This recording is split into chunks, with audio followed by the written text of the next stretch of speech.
Radiant team ban. Dire team ban. Radiant team ban.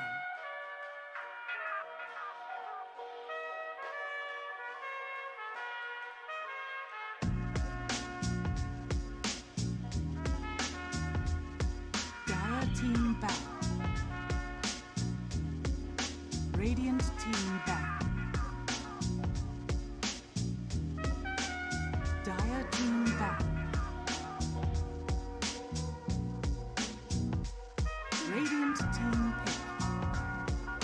Dire team pick. Earth Shaker.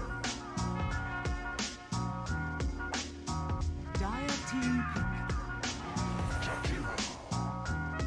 All right, welcome, ladies and gentlemen, boys and girls, to the Rush Gaming Collegiate Tournament. We are continuing action now here in the group stages. We have two more teams going at you, of course, and looking forward to this one. As far as the matchup that we have on hand, we are looking at, let me double check, actually. We are looking at, that's right, we have Indiana University going up against Wheaton College. Wheaton College will be on the Radiant side. They're from Massachusetts. Indiana University on the Dire side, also known as FS Express, as you see right there. So Indiana University versus Wheaton College. Looking forward to another fun one here for the Rush Gaming Tournament. I'm BreakyCPK, going to be your caster. And as you can see, the draft is well underway. Both of these teams definitely not afraid to draft quickly, as we see. Interesting opening, by the way, for Indiana University here on the Dire team. Jakiro Drow opening. So going with the early Drow strat, but we've definitely seen that work before. It does, of course, give that information away of what your intentions of the whole draft really is. Pick and set hero. They go set. They managed to get the Centaur on the third pick. This draft is flying through. I'm trying to analyze it as I'm doing the introduction here. Holy crap, though. These guys, I mean, I think they calm down a little bit. Come on, you got them. Okay, no, we're just going to keep going. Sure. They're confident. Okay, we'll just keep it going. Are they? I want to make sure they're not randoming heroes. No, they're not randoming heroes. Okay, well, Lifestealer. Wow, okay. Winter Wyvern fourth pick into the Lifestealer. Bans happen, and we're probably going to see our final. I'm just going to let the draft play out before I really see what we have, because these teams are just flying through. There we go. Okay, it's a Marana. What are we going to see on the other side? Snap pick. It's a Huskar. Interesting. Whew. All right. Well, so what do we got right here? Well, the Radiant team, Earthshaker, Bristleback with the second pick. That was a very intriguing one. It was in response to the Jakiro and the Drow Ranger. I'm not sure how I feel about that, honestly. Drow is already a Shadowblade carrier, and definitely one that could go the Silver Edge if need be. And, of course, Bristleback, one of those heroes where Silver Edge is fantastic against. I suppose Bristleback at the same time ideally can run up at you, and heroes that kind of get in your face are annoying for Drow Ranger. Now, her Gust ideally takes care of that, but it's also not absolutely guaranteed. However, Centaur support on the side of the Dire team for the Drow Ranger with that Stampede, if it comes to a bad situation, I think is really strong. And then I've seen the Spirit Breaker Lifestealer combo, or I suppose it could be a Lifestealer with the Earthshaker as well, as definitely two strong heroes together. Now, Lifestealer, another interesting one where I suppose the Rage against Gust is good, and getting in the face of Drow Ranger, getting that Flesh Wound opening on. And then the Marana final pick for the Radiant squad right there. I think it is a nice hero to come together. I assume that's going to be the mid hero, of course, for the Radiant team, and will be matched up against the Huskar in the middle lane. I think Marana, not necessarily a hero that... Now, granted, Huskar was the overall final pick, right? So I think Marana's okay against Huskar. Obviously, Huskar in general in the laning phase ideally is pretty strong, but Marana should be able to contest somewhat. Granted, I assume Huskar is going to get a fair amount of denies, as we usually see from him. So, okay, so once again to reiterate, as far as the teams are playing, Indiana University, they're on the Dire side, and we have Wheaton College on the Radiant side. Early ward going down from Jakiro, meanwhile, in that middle lane. I'm honestly still just shocked at how fast that has to be the fastest draft I've ever witnessed. In in a Dota 2 competitive match. It's just, it's insane how quickly it just went right there. Anywho. 30 seconds to battle. Breaker already going to go with a charge in, start harassing Jakir a little bit, I suppose. Has that Orb Venom, but yeah, I don't know if that's what he wants to be doing necessarily at the same time because of this. He's going to take plenty of damage himself in response. So probably going to just stay back for the time being now moving forward. Meanwhile, bottom bounty runes, Centaur and Wyvern trying to steal it, and if they do, this should be a 3-for-1 in favor of Indiana University. And it looks like that is going to be the case. They go to their own rune as well. And yeah, they're going to pick that one up. So it will be a 3-for-1. Looking good for them as far as the start goes. Huskar, he went the bracer first, gets pulled a couple of tangos, has that fairy fire. He is ready to lane, man, against Mirana here. Something tells me Huskar is going to have actually a very good time in that middle lane. Speaking of Huskar, I was trying to absorb the Huskar final pick too. And if it really made the most sense, Huskar, a couple things you look out for. One, if the other team does not have many disables, obviously Huskar benefits from that. But two, is magic focus. Now, this Radiant squad isn't necessarily heavy magic focus. They have a Bristleback, they have the Life Stealer. Mirana's going to be dishing out a fair amount of physical damage. She has some magic, sure, but it's not that big, heavy magic team. There's not the Pugna, you know, the Queen of Pain, even Lena, things like that. You get the point. So, in that aspect, I'm not sure how the Huskar pick looks. The way this draft went, it tells me that this is just simply a comfortable hero for Kingdom Key. Is the one playing as. Interesting also to know a lot of just Chinese characters in this game between the two teams. So don't really know what to call them, honestly. But hey, in the middle lane, we got Fire Frog versus Kingdom Key. So there we go. Unfortunately, my Chinese is not very fluid. Don't really know how to read it either. Spirit Breaker's dead. He is going way too deep right here. We saw him go for that bounty rune earlier, and kind of similar situation where he's probably overplaying his hand, and now Bristleback might be in trouble too. Dual Breath is ready. Yeah, that's another kill. His back turned. It doesn't matter. He's only level 1, so he doesn't even have that Bristleback. Spiritbreaker is charging back in. What is the obsession with going in, man? I know you're Spirit Breaker and everything, but you cannot be doing this. He's going to feed himself. Well, that's, he doesn't even have his bash. He, too, is level 1. Meanwhile, Lifestealer goes down the bottom lane. What's going on in here? Wyvern and Centaur. They get the easy kill on the Lifestealer. All right. He's going to TP back in right away, but we have a very quick 4-0 start, and it really does look like Spearbreaker is spamming Huskar. Jeez. Seeing he's charging. I don't know what the expectation is here, though. Even already uses that Inner Vitality, so he's healing on up, and you got to be careful committing. That's exactly why. Just mentioning, you got to be careful committing to killing Huskar, because he gets low, the better he gets with that Berserker's Blood, and Spearbreaker's dead. He doesn't have his bash, as we mentioned. I am honestly at a loss. This seems like one team is not really sure what they're doing, frankly, on the side of Wheaton College. Kind of just diving over and over again, specifically on the Spearbreaker. And maybe they realized going into this, it could be a case where they felt like they were outmatched quite a bit, and they were just trying to make this game very chaotic as their only shot, I suppose. But it is a rough start now, and you have a Huskar that is not only laning very well at 11-7 CS, but he's already got the 2 hero kills now on top of that, and he is setting up to have a snowball-like game, which, as I'm sure we've all witnessed, is very deadly potentially coming out from him. So Spirit charging bottom lane. There are 2 other heroes here, Lifestealer as well as Earthshaker, but Lifestealer can't provide a lot just yet. He has those open wounds.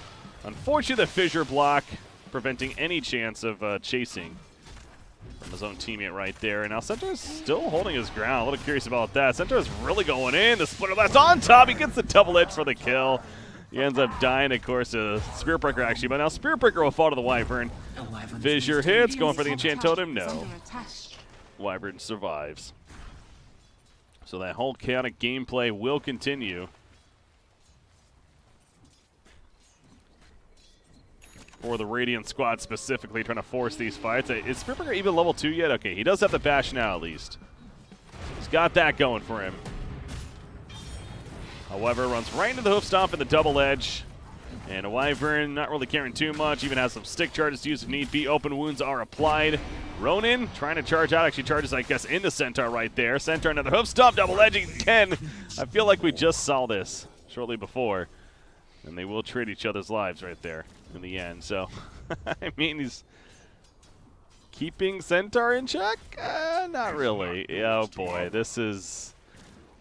Yikes. Going to the net worth right here, I was kind of hoping, at least seeing some kind of positives for the Radiant squad.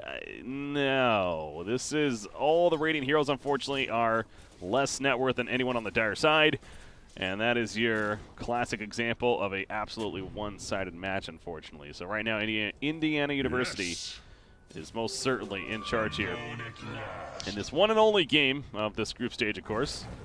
Best of one, after all. Earthshaker will fall back to the tower, so it's going to be fine, and won't actually die right there. Bristleback, I suppose, hasn't really managed to be able to do too much. He's only got 8 creep kills up here at the top lane. We're now 5.5 minutes in. Has had trouble against the Drow, specifically. So things finally slowing down a bit. It looks like Spirit Breaker, whether the team talked to him or he's just on his own, kind of calming things down. However, top lane, Jakira opens onto the Bristleback. Bristle does have level 2 of Bristleback, but even with the back turn, it doesn't matter. So he still goes down. Spirit Breaker has his charge, if need be. Doesn't need to come into play right there, at least, but he's going to take a lot of damage. Only has the 1 Tango currently. They do have some shrines to use if they need it. Jakiro, if they want to go on him, maybe. Is he going to charge him? I have a feeling he is. Yeah, he's going to charge him. There we go. And there's a stick charge. So the bait is real. I mean, I can't blame him for charging him there, but Drow is also level 6, so that marksmanship aura kicking in. They get the kill out of Bristle. Drow taking a lot of damage, however, will be fine. And Spirit Breaker does at least get back to survive. And going to kick on some regen. But yeah, you see Lifestealer. He's the top CS on the team, and he is being doubled up by the Centaur in the same lane as well. You have an armlet for Huskar almost finished. Classic first item for him. Radiant's middle tower is under attack. And that's a dead Lifestealer. Lifestealer manning up a bit too much right there. Rage was not going to save him. Oh, well, I take that back. Rage would have saved him. Double Edge is magical after all, so he just got hoof stomped into the double edge and wasn't able to activate it.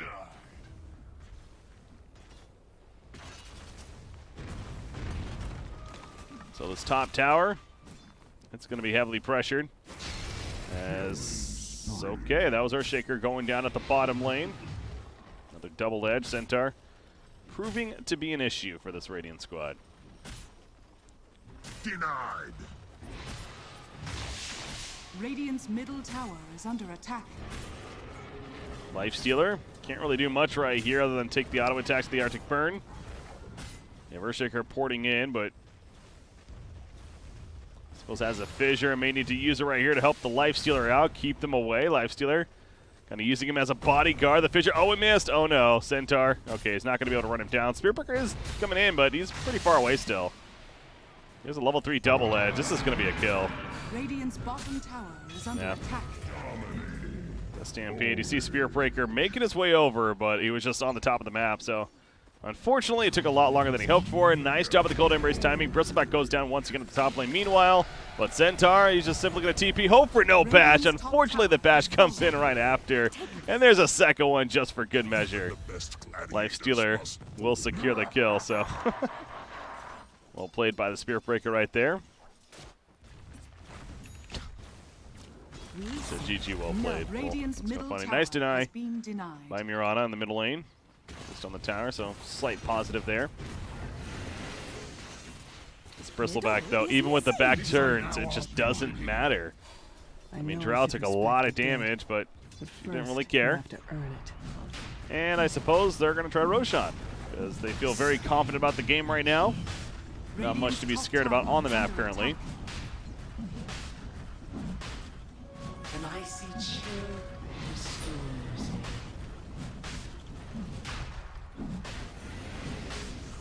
Top's gone missing. Roshan has fallen to the giant.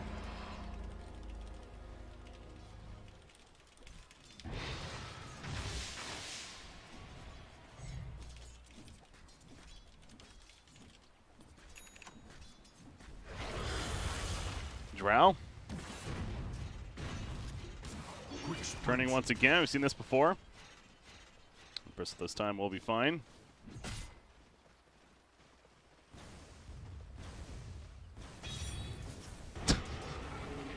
What is going on here? I don't know what I'm watching at sometimes, honestly. Stampede. Going back in and welcome to Huskar. All of a sudden he gets into the fray of things, and yeah, that's a level 10 Huskar now. Very farmed with that armlet. He is going to be scary for this Radiant squad to deal with.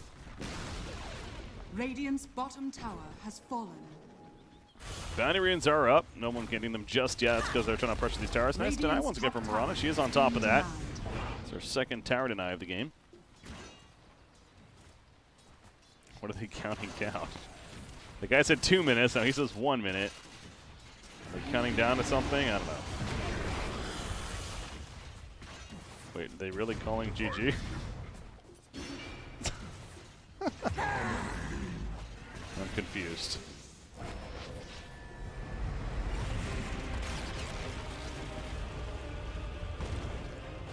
Okay, well, that's it. I suppose Indiana University was just simply the better team. It happens sometimes. So they defeat Wheaton College here in the group stages. Congratulations to them. And, well, that is going to do it for our match here today. So, once again, I want to thank you all for tuning in. I was BreakyCPK. We'll be back tomorrow on Sunday. We got a couple more matches that'll be coming out here for the Rush Gaming Collegiate Tournament. I don't have the teams off the top of my head, but definitely tune in then to the same channel. I'll be around tomorrow. Hit that subscribe button or follow me on Twitter and Facebook at BreakyCPK for more information and as far as when I'll be going live. Until next time, guys, have a good night. Congratulations one more time to Indiana University.